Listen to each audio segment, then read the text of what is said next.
নমস্কাৰ আপুনি চাই আছে সুনীল তাৰাৰ এট জেড ইউটিউব চেনেল কমেন্ট সেকশনত মই এটা কমন কুৱেশ্যন প্ৰায় দেখা পাওঁ যে অসমত এলপি ইউপি টেট কেতিয়া অনুষ্ঠিত হ'ব লগতে ইতিমধ্যে অসম চৰকাৰৰ শিক্ষা বিভাগৰ তৰফৰ পৰা পাব্লিছ কৰা আসাম স্পেচিয়েল টেট বা আসাম মিডিয়াম টেট যি হ'বলৈ গৈ আছে সেই টেটটো কেতিয়া অনুষ্ঠিত হ'ব আৰু অসমত এলপি ইউপি জেনেৰেল টেট কেতিয়া অনুষ্ঠিত হ'ব পাৰে সম্পূৰ্ণ কথা মই আপোনালোকক এই ভিডিঅ'ত জনাম যিহেতুকে শিক্ষা বিভাগৰ তৰফৰ পৰা ইতিমধ্যে যোৱাকালি এখন নটিফিকেশ্যন আউট কৰিছে যি নটিফিকেশ্যনৰ জৰিয়তে তেওঁলোকে কেতিয়া অসম টেট বা স্পেচিয়েল টেট কণ্ডাক্ট কৰিব পাৰে সম্পূৰ্ণ কথা মই আপোনালোকক এই ভিডিঅ'টিৰ জৰিয়তে জনাম সো ভিডিঅ'টি স্কিপ নকৰাকৈ শেষলৈকে চাব আৰু এনে ধৰণৰ ইনফৰ্মেটিভ ভিডিঅ' পাই থাকিবলৈ মোৰ এই চেনেলটি এটা পৰ্যন্ত যদি সাবস্ক্ৰাইব কৰে সাবস্ক্ৰাইব কৰি মোক আগলৈ এনে ধৰণৰ নতুন নতুন ভিডিঅ' বনোৱাৰ প্ৰেৰণা যোগাব বুলি মই আশা ৰাখিলো তো বলক আজি মূল ভিডিঅ'টিলৈ আগবাঢ়ো হয় আপোনালোকে সকলোৱে জানে যে অসমত আসাম স্পেচিয়েল টেট বুলি তেওঁলোকে ৰিসেন্টলি অসম চৰকাৰৰ শিক্ষা বিভাগৰ তৰফৰ পৰা এলপি ইউপিৰ কাৰণে তেওঁলোকে টেটৰ যি নটিফিকেশ্যন আউট কৰিছে য'ত বড়ো গাৰো মাৰ আৰু মণিপুৰী এই চাৰিটা মিডিয়াম বা চাৰিটা মিডিয়ামত তেওঁলোকে টেট অনুষ্ঠিত কৰিব সো এই টেট যেটো তেওঁলোকে যেটো অনুষ্ঠিত কৰিব তাৰ যি এপ্লাই প্ৰক্ৰিয়া চলি আছে আৰু অহা 8 ফেব্ৰুৱাৰী পৰ্যন্ত শিক্ষাৰ্থীসকলে বা যিসকল কেণ্ডিডেট আছে তেওঁলোকে অনলাইন ভাৱে আবেদন কৰিব পাৰিব সো তেনে ক্ষেত্ৰত ৰিসেন্টলি যোৱাকালি এটা নটিফিকেশ্যন আউট কৰিছে যে তেওঁলোকে এপ্লাই প্ৰক্ৰিয়া 7 ফেব্ৰুৱাৰীলৈকে কৰিব পাৰিব আৰু তেওঁলোকৰ যি এক্সাম চেণ্টাৰ বা তেওঁলোকৰ যদি কিবা তথ্য ভুল হৈ গৈছে বা কিবা যদি ডাটা ৰৈ গৈছে তেনে ক্ষেত্ৰত তেওঁলোকে এডিটৰ কাৰণে যি অপচন অহা 12 ফেব্ৰুৱাৰীৰ পৰা লাভ কৰিব তেনে ক্ষেত্ৰত এডিট কৰা বা তেওঁলোকৰ যি এপ্লিকেশন ফৰ্ম এডিট কৰা বা তেওঁলোকৰ এক্সাম চেণ্টাৰ চেঞ্জ কৰাৰ যি সুবিধা সেই সুবিধাটো তেওঁলোকে 12 ফেব্ৰুৱাৰীৰ পৰা 19 ফেব্ৰুৱাৰী 2026 পৰ্যন্ত লাভ কৰিব সো এই যি আপোনালোকক সুবিধা প্ৰদান কৰা হ'ব সেই সুবিধাৰ জৰিয়তে তেওঁলোকে নটিফিকেশ্যন আউট কৰিছে আৰু সেই নটিফিকেশ্যনটোত স্পষ্টভাৱে মেনশ্যন কৰা আছে যে 12 পৰা 19 ফেব্ৰুৱাৰী পৰ্যন্ত অনলাইন এডিট কৰা বা তেওঁলোকে এক্সাম চেণ্টাৰ চেঞ্জ কৰাৰ সুবিধা লাভ কৰিব সো ইয়াৰ পৰা আমি বুজিব পাৰিছো যে অসম টেট যি স্পেচিয়েল টেট হ'বলৈ গৈ আছে সেই টেটটো বিফৰ এছেম্বলি ইলেকশ্যন হেতু কেতিয়াও নহয় যেহেতুকে 19 ফেব্ৰুৱাৰী পৰ্যন্ত তেওঁলোকে এপ্লাই কৰাৰ সুবিধাই দিছে সো তেনে ক্ষেত্ৰত ফেব্ৰুৱাৰী মাহৰ লাষ্টতটো আপোনালোকৰ এছেম্বলি ইলেকশ্যনৰ যি অধিঘোষণা জাৰি কৰিব সো তেনে ক্ষেত্ৰত অধিঘোষণা জাৰি কৰাৰ লগে লগে কোনো কাম নহব সো এটো কাৰণে বিফৰ এছেম্বলি ইলেকশ্যন এই আসাম স্পেচিয়েল টেট নহয় আৰু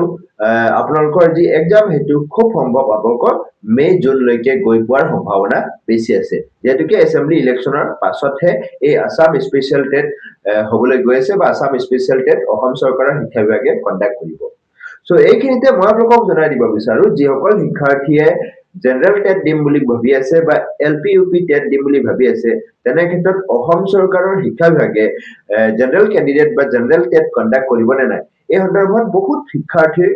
প্ৰশ্ন মই লাভ কৰিছো কোৱেশ্চন সমূহ বা কমেন্টছ সমূহ মেছেজ সমূহ লাভ কৰি থাকো সো মই আপোনালোকক স্পষ্ট কৰি দিও ইতিমধ্যে শিক্ষামন্ত্ৰী ৰমেশ পেগু ডাঙৰীয়াই স্পষ্ট কৰি কৈছে যে যিহেতুকে বছৰত দুবাৰকৈ সিটেট অনুষ্ঠিত হৈ আছে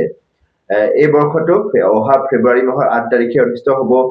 তাৰ সমান্তৰালকৈ তেওঁলোকে আকৌ জুন জুলাইত এপ্লাই প্ৰক্ৰিয়া চলিব সো বছৰত সিটেট দুবাৰকৈ অনুষ্ঠিত হৈ আছে তাৰ পৰিপ্ৰেক্ষিতত বা তেনে ক্ষেত্ৰত অসম চৰকাৰে এক্সট্ৰাকৈ আসাম টেট অনুষ্ঠিত কৰাৰ কথা নাহে এই কথাটো ইতিমধ্যে শিক্ষামন্ত্ৰী ৰমেশ পেগু ডাঙৰীয়াই স্পষ্ট কৰিছে সো হেতু কাৰণে মই আপোনালোকক জনাই দিব বিচাৰো যে সিটেট যেতিয়ালৈকে হৈ থাকিব যেতিয়ালৈকে বছৰত সিটেট দুবাৰকৈ অনুষ্ঠিত হৈ থাকিব তাত তেতিয়া পৰ্যন্ত অসম টেট অনুষ্ঠিত নহয় যেহেতুকে সিটেট কেণ্ডিডেট সকলকে অসমত যিমানবোৰ শিক্ষকতাৰ চাকৰি আছে এলপি ইউপি সেকশনত সেই সিটেট কেণ্ডিডেট সকলেই বা সিটেট পাছ আউট কেণ্ডিডেট সকলকে তেওঁলোকে